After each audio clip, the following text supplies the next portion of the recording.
우리를 에워싸고 계신 하나님의 임재를 의식하면서 천천히 깊은 들숨을 쉬십시오. 이제 우리 안에 내주하시는 하나님께서 나를 통해 숨을 쉬시도록 천천히 날숨을 내쉬십시오. 이렇게 천천히 들숨과 날숨을 반복하면서 하나님의 임재 가운데 머무르십시오.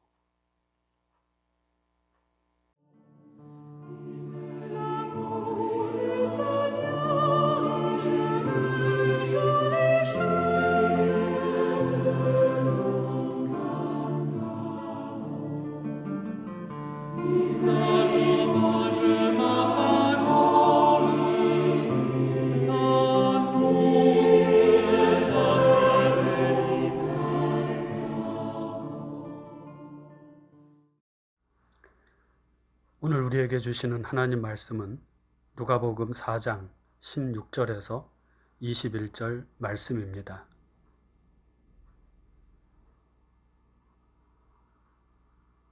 이제 낭독합니다. 하나님 말씀에 경청하십시오.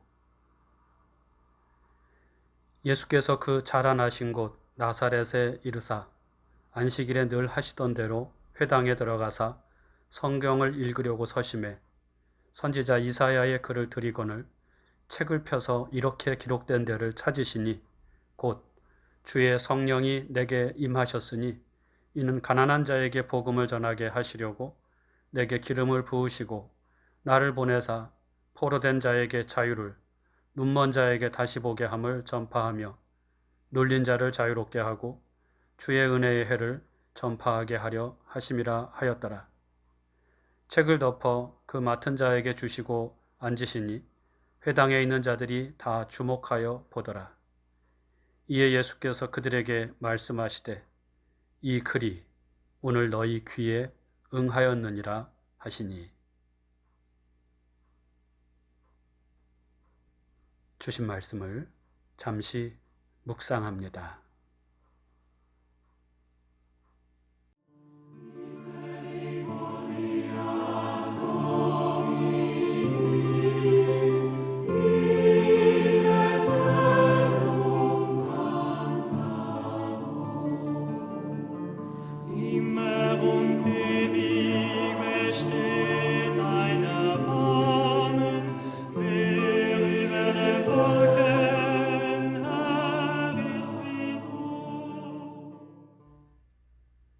요한에게 세례를 받으신 후 광야로 나가 사탄의 시험을 물리치신 예수께서는 마침내 세상 앞에 당신을 드러내기 시작하셨습니다. 누가는 이것을 짤막하게 보도합니다. 예수께서 성령의 능력으로 갈릴리에 들어가셨다. 그 무렵 예수께서는 당신이 자라나신 나사렛에 오셔서 늘 하시던 대로 안식일에 회당에 들어가셨습니다. 그리고 예수께서는 예언자 이사야의 두루마리를 넘겨받아서 바로 이 대목을 찾아 읽으셨습니다. 주의 성령이 내게 임하셨으니 이는 가난한 자에게 복음을 전하게 하시려고 내게 기름을 부으시고 나를 보내사 포로된 자에게 자유를 눈먼 자에게 다시 보게 함을 전파하며 눌린 자를 자유롭게 하고 주의 은혜의 해를 전파하게 하려 하심이라. 이사야 61장 1절과 2절에 해당되는 말씀입니다. 이 말씀을 읽으신 후 예수께서는 이 글이 오늘 너희 귀에 응하였느니라 이렇게 말씀하신 것으로 봐서 이 말씀은 예수 자신에게 이루어질 일 혹은 자신을 통해서 이루어질 일 또는 자신이 이루어야 할 일, 즉 당신의 사명으로 선포하신 것임을 알 수 있습니다. 예수께서 성령의 기름 부으심을 통하여 받은 사명은 가난한 사람에게 기쁜 소식을 전하고 포로된 사람에게 해방을 선포하고 눈먼 사람들에게 치유와 회복, 다시 보게 함을 선포하고 억눌린 사람들을 풀어주는 것입니다. 이렇게 온갖 매임 속에 있는 사람들에게 해방을 선포하는 것을 주의 은혜의 해라고 말씀합니다. 주의 은혜의 해, 이것은 레위기에 나오는 희년을 가리키는 것인데 안식년이 7번 지난 후 첫 해, 곧 50년째 되는 해 7월 10일 양각 나팔이라고 하죠. 양의 뿔로 만든 나팔, 요벨이라고 하는데요. 이 요벨의 소리가 길게 울리면 종은 자유인이 되고 땅은 원주인에게로 돌아갑니다. 예수께서는 이스라엘의 이 오래된 이상이 이제 현실이 되었다고 선포한 것이고 이것이 자신에게 부여된 사명이라고 세상에 선포하신 것입니다. 누가복음은 이 희년의 이상이 실현되는 세상을 하나님의 나라라고 말씀합니다. 바실레이아 투 제우, 곧 하나님의 다스림, 하나님의 통치, 하나님의 뜻의 이루어짐입니다. 성경 복음서에서 말씀하고 있는 하나님 나라는 죽어서 가는 천국이나 천당이 아닙니다. 또 그것은 단지 마음속에서만 실현되는 것도 아닙니다.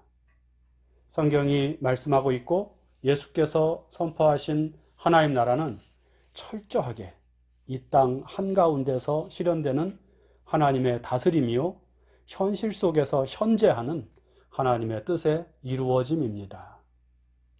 그래서 예수께서는 하나님의 나라는 너희 가운데 있다, 그렇게 말씀하신 것입니다.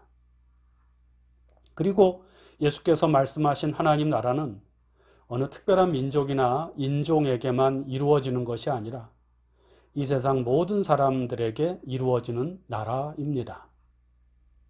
바울이 로마서에서 말씀한 것처럼 모든 사람에게 차별 없이 이루어지는 의와 평화와 성령 안의 기쁨입니다. 예수께서 이 하나님 나라의 복음을 전파하셨고 하나님 나라를 살아가셨습니다. 그리고 십자가 죽음과 부활을 통하여 예수를 믿고 따르는 모든 사람들에게 하나님의 나라를 추구하는 삶을 이어가게 하셨습니다. 세상에 이기적인 욕망만을 추구하면서 살아가는 사람들에게 하나님의 선하신 뜻을 추구하며 살아가는 새로운 삶에 눈을 뜨게 하셨고 모두가 함께 기뻐하며 평화의 나무 아래서 노래하는 세상, 그 하나님의 다스림의 세상을 꿈꿀 수 있도록 하셨습니다. 바로 우리 모두를 통해서, 그리고 교회를 통해서입니다. 그래서 하나님의 나라는 하나님의 아들이신 예수의 사명만이 아니라 예수를 하나님의 아들로 믿고 영접하여서 하나님의 아들들이 된 우리 모두의 사명이 됩니다. 이는 우리 인생의 목표이기도 하고 교회가 존재하는 이유이기도 합니다. 교회는 세상 한가운데 서 있는 하나님 나라 공동체이고 하나님 나라를 위한 전위대인 것입니다. 처음 교회는 이 사명을 붙들고 나갔습니다. 이는 처음 교회의 모습과 분위기를 잘 설명하고 있는 사도행전 2장 44절에서 47절 말씀에 기록되어 있습니다. 믿는 사람들이 다 함께 있어 모든 물건을 서로 통용하고 또 재산과 소유를 팔아 각 사람의 필요를 따라 나누어 주며 날마다 마음을 같이하여 성전에 모이기를 힘쓰고 집에서 떡을 떼며 기쁨과 순전한 마음으로 음식을 먹고 하나님을 찬미하며 또 온 백성에게 칭송을 받으니 주께서 구원받는 사람을 날마다 더하게 하시니라. 처음 교회는 작은 하나님 나라 공동체로 세워져 갔습니다. 그리스도 예수를 통해 나타난 하나님의 뜻, 정의와 평화와 사랑이 충만한 하나님 나라가 교회 안에 이루어진 것입니다. 예수의 정신이 교회를 통하여 구현되었고 실현되어 나갔습니다. 그리고 이를 통하여 온 백성에게 칭송을 받으니, 즉 세상에 하나님 나라를 전파한 것입니다. 제국의 지배 아래서 숨조차 제대로 쉬지 못하고 살아가던 사람들, 불의한 폭력에 짓밟히고 단 한 번도 정의와 평화를 경험해 보지 못한 사람들, 날마다 전쟁 같은 인생을 살아가면서 서로를 경쟁 상대로 여기며 늘 불안의 그늘 속에서 염려와 근심으로 그 시간들을 채워갔던 사람들, 희망이 없이 살아가는 것을 자신의 숙명으로 여기며 살아가는 사람들에게 교회는 새로운 세상, 새로운 삶에 대한 기대와 희망을 안겨주었습니다. 교회는 세상의 빛이 된 것입니다. 교회가 품고 실현해 나가던 하나님 나라가 어두운 세상을 살아가는 사람들에게 희망이 되고 빛이 된 것입니다.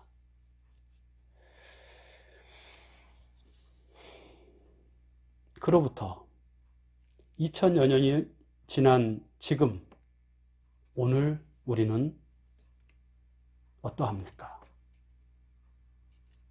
우리 그리스도인들은 사람들에게 칭송을 받고 있습니까? 교회는 세상에 빛이 되고 있습니까? 하나님 나라의 매력을 발산하고 있습니까? 이번 코로나19 사태를 겪으면서 확인하게 된 교회의 현주소는 참담하고 비참합니다. 교회는 망해가고 있는 것 같습니다. 마치 그 옛날 하나님의 백성 이스라엘과 유다가 하나님을 알지 못하는 아시리아와 바벨론에 멸망당한 것처럼 말이죠.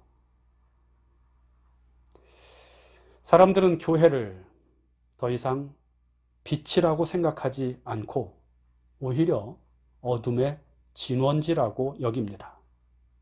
교회에서 선포하는 복음은 더 이상 사람들에게 매력적으로 다가오지 않습니다. 세상 사람들은 교회와 그리스도인들을 이중인격자라고 평가합니다. 겉으로는 사랑과 선함을 말하지만 실제로는 가장 이기적이고 차별적이고 자기중심적이라고 평가합니다. 마치 성경에 예수의 적대자들인 바리새인들의 모습이 오늘날 교회, 그리스도인들의 모습이라고 생각하는 듯합니다. 예전에 대형교회에 세습 논란이 불거졌을 때 어느 뉴스의 유명 앵커가 한 말이 생각납니다.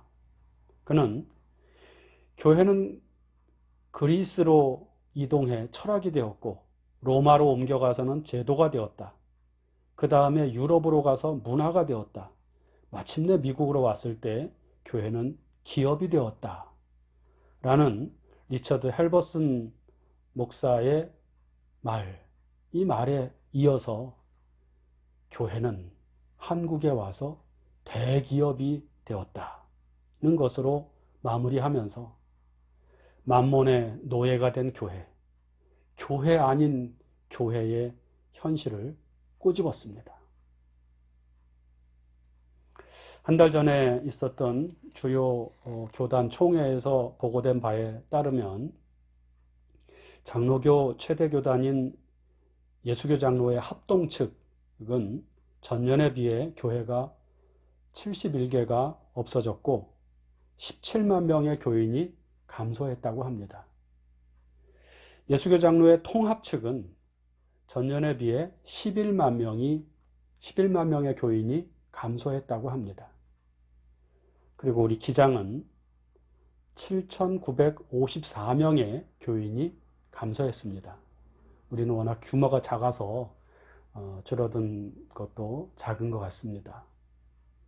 근데 이것이 이 통계가 재작년의 통계를 반영한 것이기 때문에 코로나를 겪은 작년 통계가 나오면, 즉 내년이 되면 그 낙폭은 훨씬 더 클 것이라고 예상이 됩니다.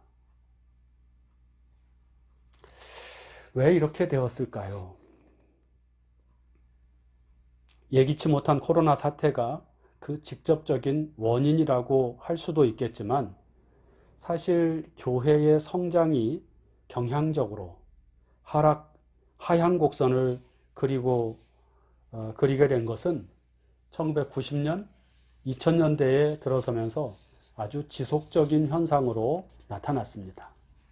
물론 교회는 이전보다 더 세련되게 복음을 전합니다. 전문적인 교회 성장 프로그램을 가동합니다. 성경 공부, 제자 훈련도 열심히 하고요. 교회당은 최고의 시설을 갖추고 화려해졌습니다. 그러나 교회는 점점 줄어들고 있습니다. 규모만이 아니라 영향력도 줄어들고 있습니다. 성장이 아닌 퇴보를 거듭하고 있는 것입니다. 왜 그럴까요?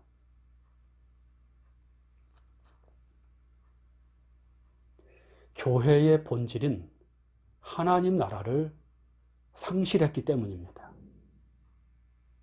하나님 나라의 비전과 사명을 잃어버렸기 때문입니다. 신앙은 개인의 만족과 성공을 위한 수단으로 전락해버렸고, 교회는 자기를 유지하고 확장하는 데에만 관심합니다. 교회 자체의 부흥과 성장을 위한 메시지는 쏟아져 나오지만, 세상에 방향을 제시하고 희망의 빛을 던져주는 메시지는 찾아볼 수가 없습니다. 외형과 규모적인 면에서의 성장만을 추구하다 보니 정작 중요한 예수 정신을 상실해 가고 있습니다. 예수께서 그렇게 간절히 바라셨던 그 나라, 하나님의 다스림에 대해서는 주기도문 외울 때에만 언급할 뿐입니다. 이렇게 하나님 나라를 위한 공동체가 아니라 교회 자체를 위한 교회가 되어버린 현실에 대해서 불란서의 신학자 알프레드 로아지는 그의 책 복음과 교회에서 예수는 하나님 나라를 선포하였다. 그러나 나중에 온 것은 교회였다. 라고 갈파합니다. 교회가, 그리고 우리 그리스도인들이 다시 세상에 희망의 빛을 발하고 구원의 기쁜 소식을 전파하기 위해서는 잃어버린 하나님 나라의 비전과 사명을 되찾아야 합니다. 부흥은 숫자가 늘어나고 외적인 규모가 커지는 데 있는 것이 아닙니다. 교회가, 그리고 그리스도인들이 하나님 나라를 이루고 하나님 나라를 세상으로 확산해 나가는 것, 그래서 그 나라가 점점 세상 곳곳에 퍼져 나가는 것이 진정한 교회의 부흥입니다. 우리는 이 일을 위해 부름받은 사람들입니다. 예수께서는 지금도 세상을 향하여 말씀하십니다. 하나님의 나라가 가까이 왔다. 우리는 이 일의 증인입니다. 우리는 하나님 나라의 증인이 되어야 합니다. 묵상합니다. 이 땅에 이루어지는 하나님 나라를 묵상합시다. 주님께서는 하나님 나라가 무엇인지 우리에게 알려주시고 보여주셨습니다. 그리고 우리로 하여금 하나님 나라를 이루는 삶을 살라고, 이 일의 증인이 되라고 명령하셨습니다. 나는 하나님 나라를 추구하고 있습니까? 나는 하나님 나라를 살고 있습니까? 나는 먼저 그의 나라와 그의 의를 구하고 있습니까? 하나님 나라를 묵상합니다.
다 같이 주님께서 가르쳐 주신 기도를 드립니다. 하늘에 계신 우리 아버지, 아버지의 이름을 거룩하게 하시며 아버지의 나라가 오게 하시며 아버지의 뜻이 하늘에서와 같이 땅에서도 이루어지게 하소서. 오늘 우리에게 일용할 양식을 주시고 우리가 우리에게 잘못한 사람을 용서하여 준 것 같이 우리 죄를 용서하여 주시고 우리를 시험에 빠지지 않게 하시고 악에서 구하소서. 나라와 권능과 영광이 영원히 아버지의 것입니다. 아멘.